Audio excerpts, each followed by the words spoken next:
Yeah, yeah, yeah, yeah. When are you gonna say it's alright? It's alright. It's alright. Alright now. Yeah. Alright now. I used to be sad, but now it's alright. Alright now. Alright now.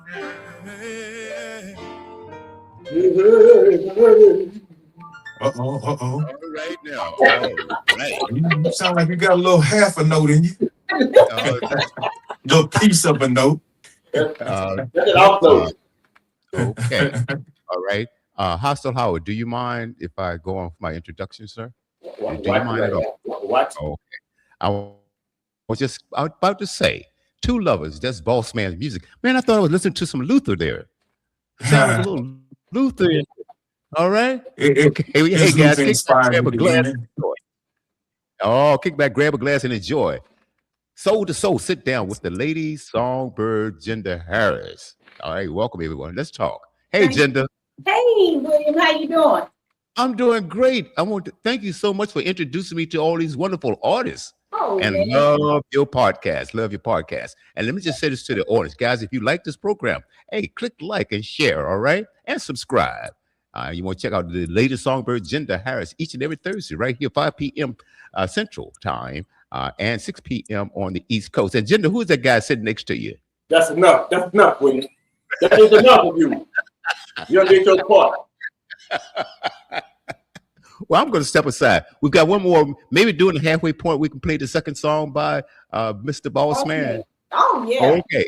All right, let's do that. All right, I'm going to step aside. Thank you. Be quiet, Howard. He can't. Well, you know what? This is so good because we're amongst family, and it's an amazing thing to be amongst such great people. We can just be ourselves, with.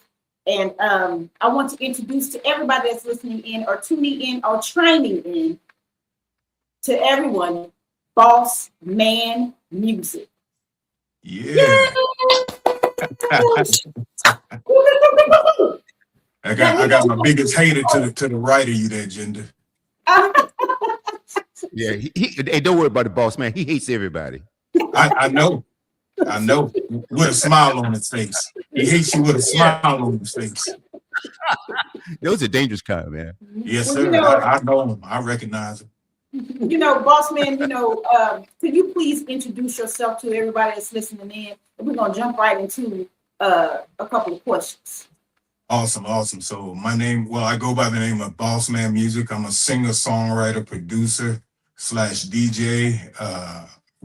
DJ'd on radio stations back in the late 70s, early 80s. So hey, I'm just a man about music. That's why I call myself Muziq at the end. Well, so many people, we know you as Bossman Muziq, and we also know you as, because we know you on a personal level as Darren. We've been knowing you for, I don't know, Absolutely. How many years we've been knowing you? At least. Yeah, that's what I'm talking about. At least 10 years, I think. Yeah, over 10 years. Yeah. I can recall when we first met him. You guys did the duet at Santa. Yes. Absolutely. Shout out to Santa's Place in San Antonio. Absolutely. And Dee karaoke Dee Huff. Shout out to Dee Huff. When we sang that, we didn't know each other. And see, since when that first moment of singing with each other, we became family. Absolutely. Pretty much right off bat. Absolutely. And, Absolutely. the thing about it is when you come across people that have that same passion and drive that you do, it is very, immediate when it comes to having that same creativity, having that same mind frame of executing real soul singing when you hit the stage. Absolutely. So along the journey, you've been singing for how many years have you been singing? Jinda, I've literally been singing all my life, but like the night we met, that was the first time I'd actually sung out in public in decades. So somebody invited me to karaoke, and I was like, nah, I'm not gonna sing. I'm just gonna go in and enjoy it, enjoy. And then somebody was like, man, go ahead and sing a song, sing a song. So I sung one song, and then I think Howard asked me to do a duet with you, or did I know the song or something, and that's how we ended up doing that song. Mm-hmm. And ever since then, every time we hit the stage together, we are doing that song. Absolutely, absolutely. That's like our anthem. That's our song, yeah. You know, I've had a lot of people that tried to sing that song with me. No one can touch it the way Bossman Muziq and the lady Songbird can execute that song. We got a special feel for that song, so I think you know. And then when you talk about execution, I think we both come to it with real soul, real passion behind what we do when we grab a microphone. So. Mm-hmm. See, the beautiful thing about it is, you know, whenever I do a cover, and I'm just speaking on myself, when I do a cover, I'm not trying to imitate or emulate anybody. I try to make it my own. And that's what people, you know, you get some naysayers out there that say, hey, if you are an artist, you shouldn't sing somebody else's song. But you have national, mainstream artists that are singing covers. How do you feel about that? I've been to multiple shows, and I've watched major mainstream artists doing covers, doing other people's songs and making it their own. I mean, that's what pretty much a lot of the songs you hear is somebody else's.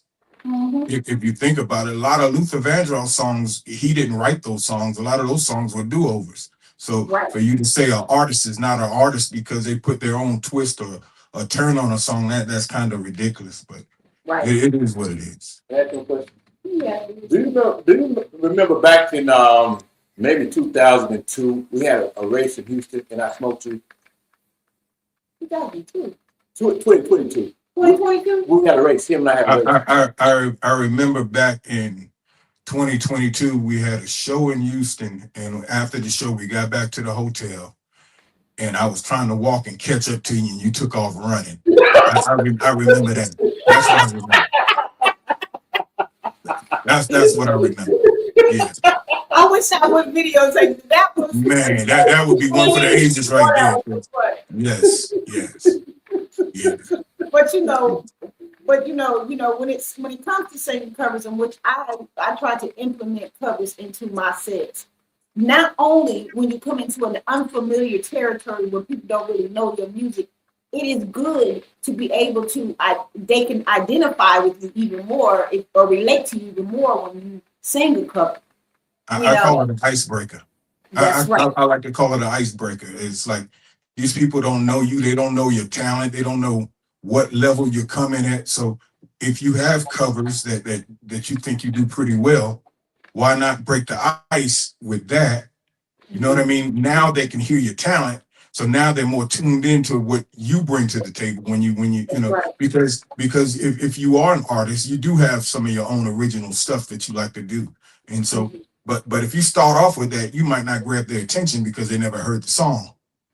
But once you grab their attention with a few, you know, Jeffrey Osborne songs or whatever, whoever, Gerald Levert, whoever, Luther, whoever you like to cover, you grab their attention with that, then you can introduce your music to them, and next thing you know, they vibing to you and to your stuff, and then that's when you're selling your stuff at the end of the night. Mm-hmm. Yeah, you're absolutely right about that. And you know, karaoke is good and fun. Of course, when you're an artist, you definitely don't want to see yourself in the karaoke spots every time you turn around. You got to break away from that if you want to elevate. But then on the flip side, you have other artists that are good and content with staying in that same area. They're happy. They're perfectly happy with that. You know, I think a wake-up call for me was way back in the day. I want to say, was it 2019, maybe 2020? Me and my husband went to go show love and support to a fellow artist that we were going out to just see him and his band in Houston. And we all the way in Houston, mind you. And somebody didn't even know me by my name, but she lived in the same area that I lived. And she called me, "Oh my God, there she is, the karaoke queen." That devastated me. And ever since then, I said I would never, every now and then, every blue moon, if we are happen to be in San Antonio to support DDL, we might go.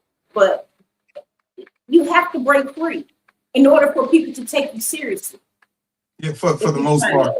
Yeah, for the most part, I try not to do much karaoke.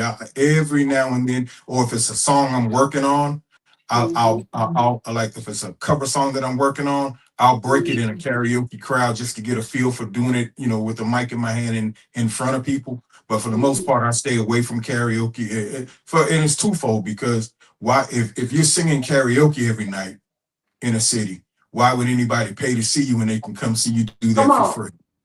Absolutely. So at the end of the day, it is about generating an audience and a following. And if they can come watch you for free on Thursday nights, Wednesday nights, Tuesday nights singing karaoke, it's hard to get them same people to pay to come see you. So yeah, you on it, and it is worse when it's local. You're a local artist. Absolutely. But I'm hired you locally, they can see you sing the same songs when it comes to them get married. They don't want to pay you.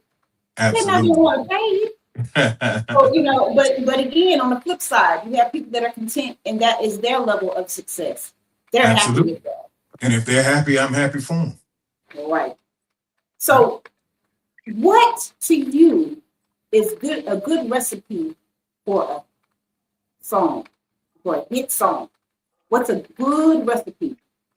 Usually when I write on personal level. So pretty much most of my original music is either something I've lived or something I've seen. So that, and then putting passion behind the production. I think one can't outpower the other. You know what I mean? Good production requires great writing. Great writing requires some talent with the singing as well. So, and then not being overbearing. I don't like doing a lot of runs. I'm not that dude that does a lot of runs, but I can. But I try to stick away from that. I like to make it easier for somebody to sing along with me. You see, that to me, that's a key. Especially like you can hear it even in Southern soul, and majority of the songs that we grew up learning, people learn the hook of a song before they actually know the lyrics.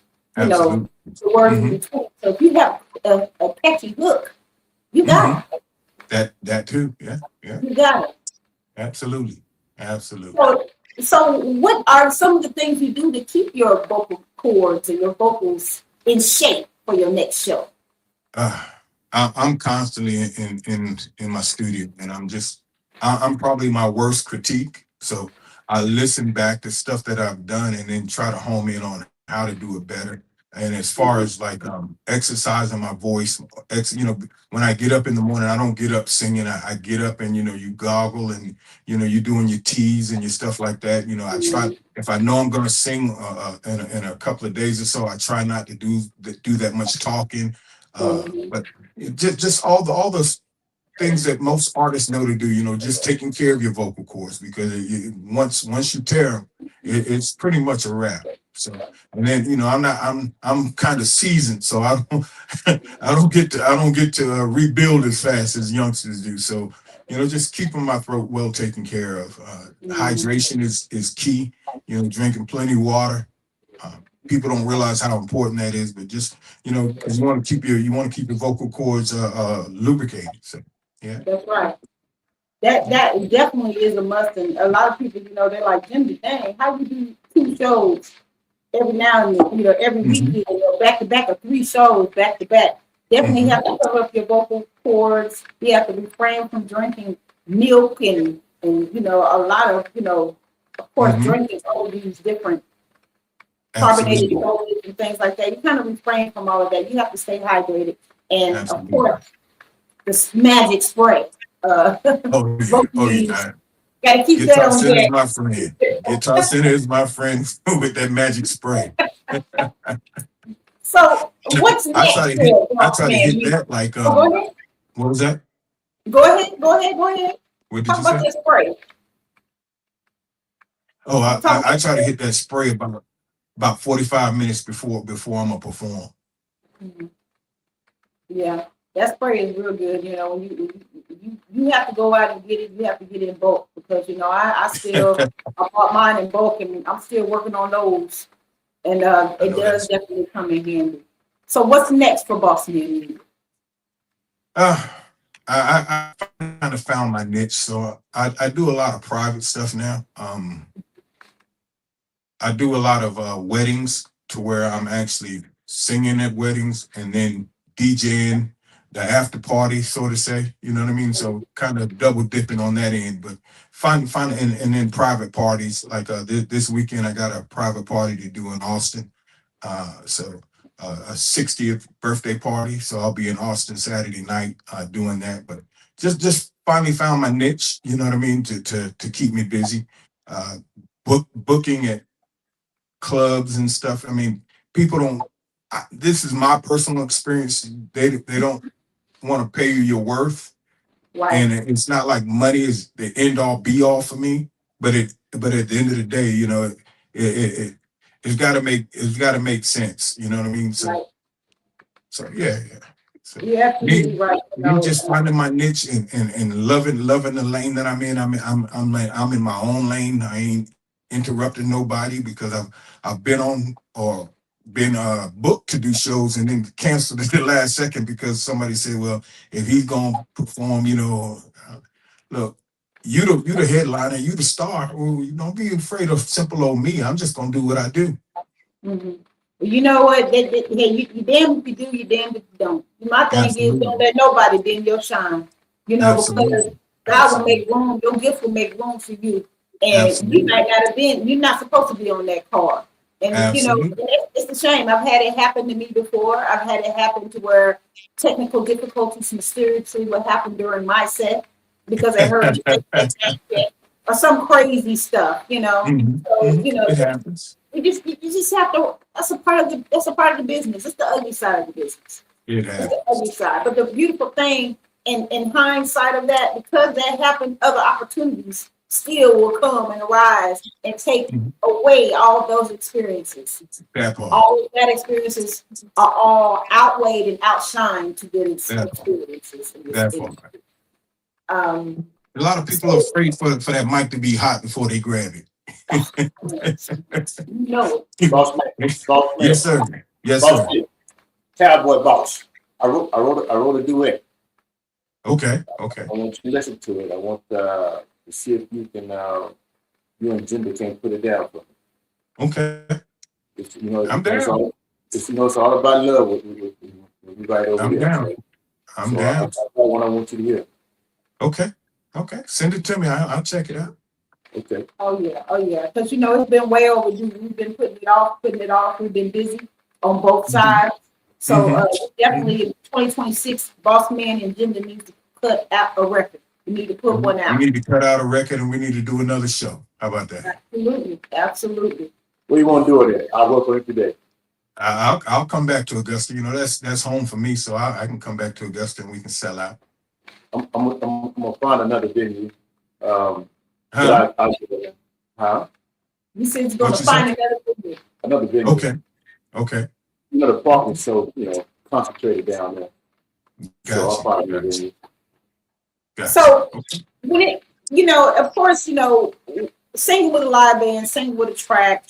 I personally prefer to sing with a live band, but of course, monies and finances, and also not just that, finding the band members that are as dedicated as you are. Mm-hmm. You get so many, fair weather musicians that jump ship for the next best thing that's smoking instead of staying throughout the duration of the development of a group, of a band. We know this. We had a successful group, Musicology. We had a great time with that band. Mm-hmm. But again, things happen to whereas things started falling apart. Mm-hmm. Mm-hmm. So how imperative for you to have a band as an artist? Do you think it's something that you need? Or are you fine with just doing track shows? It's something that I wish I had because it's a different show. You know what I mean? You can put more life and more energy into it because you're not in a box, so to say. You know, track show you're kind of in a box. You got, this track is 3 minutes and 30 seconds, and you got to do whatever you're gonna do in those 3 minutes, and you have no room to ad lib and put a lot of life and personality into it. But on the other hand, if people's budget, they don't want to pay for a band. They want live music and they want a great live music experience and show, but they don't want to book it because of the cost. For good musicians, you got to pay them. That's right. And then and so it's just not feasible today. Not unless once again, the only way that's feasible is the private parties or the corporate places where where the budget is a little bit bigger. You can do that. But once again, now you're talking about having a band and being solid, but you got to keep them. You got to keep them working. And if you can't keep them working, they're gonna go to the next thing smoking, meaning they're hired guns. You know what I mean? That's right.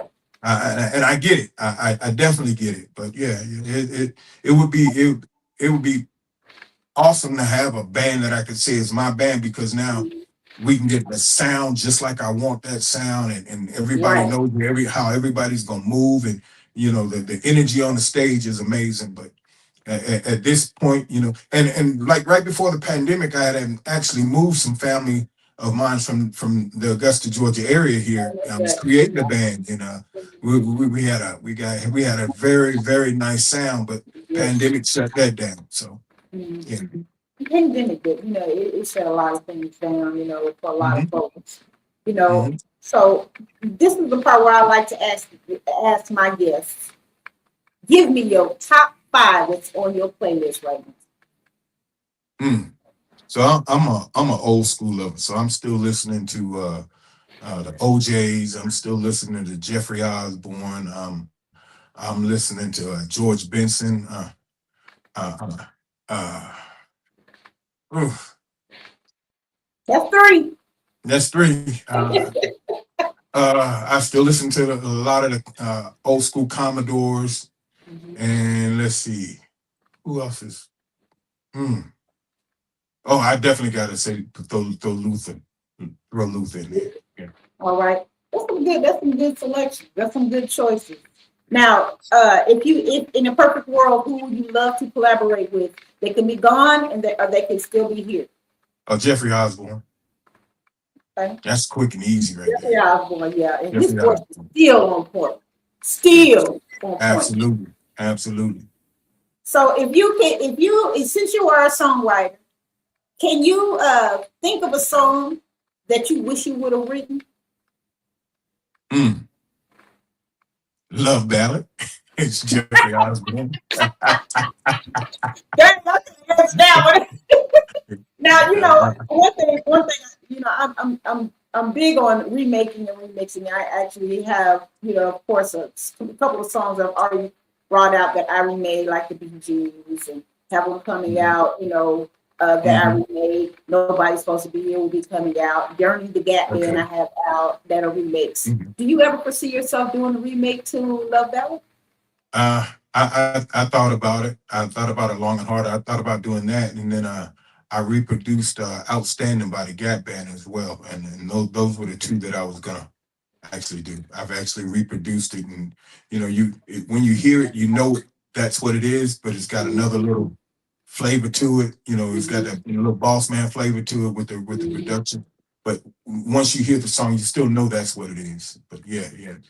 Love Ballad and Outstanding by the Gap Band was 2 that I was gonna really contemplating on redoing. Was Moses on the top 5? You gonna do something with Moses? Baby. He said he want to do it with somebody. Moses. You know how old he is.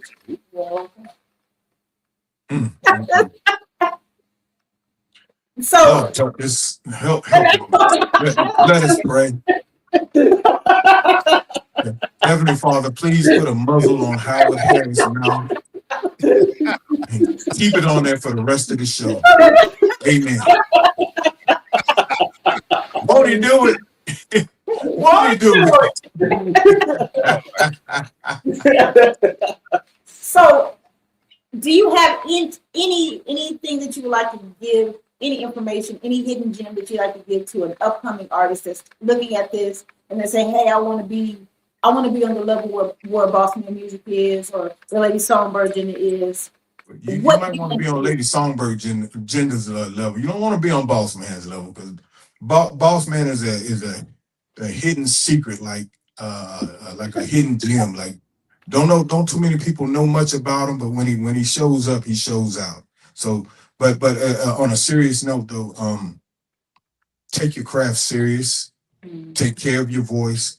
Take care of your physical health. And not only that, learn the business while you're homing in on your talents. Learn the business. The business part of it is very, very serious. You know. So yeah. The business part is very, very serious when it comes to it, and also a support system is very, very serious. A bunch of people around you that are just yes people, that's a no-go. A bunch of people that are not just going to be a part of your entourage and just going to stroke your ego and just going to tell you you're great when you're not. They need to go and drop off by the wayside. You need people that are going to be able to pull your coattail and tell you, or pull you by your collar and say, "Hey, jack it up. You need to get it right." You hear a lot of music. You hear a lot of music coming out every day. Guys will write a song today, produce it today, and they drop it tomorrow. And people are jamming. Oh, that's it right there. And I'm listening to it. I'm like, man, it's out of pitch, out of key, out of tune. Music too loud. You know, but it is what it is. Okay? So when you got them yes being in you, that's what you get. Right. And then also people have to understand. You know, just like me, I have 6 albums. I'm marketing those albums. I'm pushing those albums. They might be old songs. It might be songs I did a couple years ago, but I'm pushing those out like they're brand new all over again. One thing for certain, and I am fully sure of, great music never has an expiration date. Absolutely. Prime example, there was someone discussing the line dance to Tamia. There was another line dance. She was discussing the line dance to Tamia. That's all 50 years old. Exactly. The line dance was actually created, you know, by back in those days, but was reinvented, made you fall in love with the song all over again. Absolutely. For people that have never heard of the song. Absolutely. So if her business is done right, she's getting royalties from that, and that's why knowing the business is so important. You're absolutely right. So great music. Do not get discouraged if you're listening in. You have music and you're like, look, it didn't get it just do when you brought it out. Put that baby back out again. Because I'm for sure in time it will be your next hit. And always remember that. Just believe in yourself. Doors are completely open for you if you continue to believe in yourself. So if somebody wants to book Bossman Muziq, how can they get in touch with you? You can find me on all platforms, Bossman Muziq, Bossman, and music is spelled Muziq. And my email, business email is bigcityentertainment619 at Gmail. So, and I would put my phone number out there, but nah, we're gonna hold off on it. And if you need to get in touch with Bossman Muziq, you can always reach out to me. I will send you right over to him. You can reach out to Absolutely. And we'll make sure that y'all get connected. You have a question from Tyler out of Houston, out of H-Town. Shout out to Tyler Records. He says, he's asking, what, in your opinion, on cross-genre collaborations will upon 2 artists of different styles or genres working together on a project? In your opinion, will that work? Will that work? 2 different genres working together. It can. It can work. It depends on, you know, of course, the 2 different genres and how instinctive they are as far as the music and how to make it blend and work. But it definitely can work. Yeah, that's right. It happens all the time. It happens all the time, and I absolutely believe. You know, I'm still staying firm on one day having an opera soul album. And using opera with soul, I mean, that's something that you know, that Mhm. has never been done, but I feel like Mhm. it can be done. You know, if R. Kelly could create hip hop opera, with all his sagas, Right, right, understand, right. when you infuse you two greats, what you think gonna happen? Absolutely. Two Yeah. different, I really feel like, that's an absolutely great question, Tyler. Thank you so much for chiming in. And I do want to tell everybody, 30 minutes is come and gone, but this has been a great, enlightening conversation. And I am so grateful that you took the time today to come and chill out with your fam, boss man. Absolutely. And Absolutely. I y'all appreciate the tune invite. into the show. Yeah. When can they check you out on your show? Actually, I'm gonna be going live tonight on Facebook. Smooth Groove Show, that's what it's called. Facebook Live, Smooth Groove Show, Bossman Music. Tonight we're gonna be doing. That's why I got my cowboy hat on. We're gonna be doing some Southern soul and trail ride music tonight. So that I gotta get my music over there too. okay, get it to me, send it to me. Oh And, yeah. we'll definitely play it. But that's what tonight. I'm actually going on at 6:30. I'm gonna go on for about an hour and a half. Okay. Tell Birdie we said hello. We will. She's at church right now, so yeah. She's working with the choir.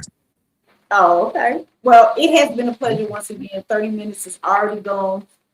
Thank you for chilling out, sitting down on Soda So Sit Down with you, girl, the lady Songbird, Jinda, husband. Most definitely. Howard, so handsome Howard is in the building. And I just want to tell you all, in closing, I always say every Thursday, it is always good to support a fellow artist. I promise you, it will never dim or dull your shine. See you next Thursday, same time. Peace. Here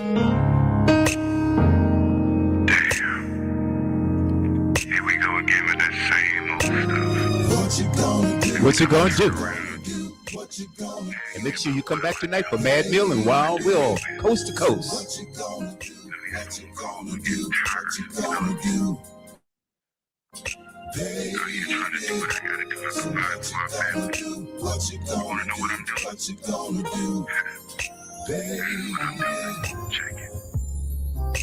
Sitting all alone, tripping on the phone while you're talking crazy, babe. It's 3:15, no one is here but me, drinking all alone, lady. You said you're coming down, but you're nowhere around. Why you acting shady, lady? You said I'm on your mind, but it's just a waste of time. It's driving me crazy. I don't understand how I can be a man. What you want from me, baby? Why can't you see you're the one for me? Need you in my life, lady. Girl, you know I love you. Always thinking of you. There's no one but God above you. Every day we tell our You're the air I breathe. Girl, to you I cleave. Willing to die for you. It's not up to me but you. Baby, keep it real, yeah. I'm not playing games. I'm sick of all this pain. You bring me in. Oh, beat. What you gonna do? Not up to me Praise. but you. Baby, keep it real, yeah. I'm not playing games. I'm sick of all this pain. You bring me in. I'm sick of all the lies. Girl, you're running out of time. Why you treat me like that? Don't you ever call back. Now you're playing games, making all these false claims. Girl, I'm losing my mind. Got me going insane. What you gonna do? Not up to me but you. Baby, you get one of those virtual artistic imagery videos by me for that song. Right. Make it happen. I'll pay for it. Make it happen.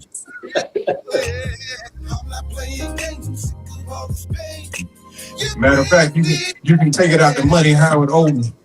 What you gonna do? What you gonna do? Feel like you took the one out that shirt you got on.